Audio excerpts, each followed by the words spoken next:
Ay nə tərsən, xeyirli olsun, neçə aldın bunu? 30 minə, 14-cü ildir. 2014 30 min, Hə. hə? Ay, səni loxlayıblar, ha, kişi, maşallah bir məsləhətləşlə məndən. Nə oxuyublar ha? Ay. Bundan ucuzu yoxdur ya, ən yaxşı qiymətə mən almışam. Ay kişi, 2017.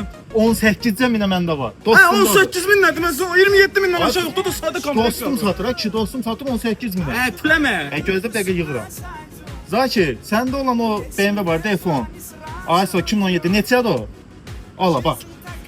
18 minə gördün. 18 min nədir? Ya sox loxlayıblar ya səni bir alanda bir məsləhətləşmə. Elə ki, Kiminlə burası? Mənim də qaqa Təzə təzə götür. Xeyirli olsun. Bu neçə aldın? 30 minə qaqa. Neçə? 30-a. Neçəncil ki bu? 14. Məsələn sən hə 13 minə doldu şəhərdə bu. Bütün Gördün saatlar mü? 13 minə. Üçün nədir? Ha, maşın alanda bir şey var. Apar saçar, apar saç. Ay dədənə. Ay Ağdamlıdır ki Ağdamlıdır. 17 min manatlar qoydu riski yerindəcə. Qaqa, bu salonu da sadədir. Konkret səni loxlayıblar.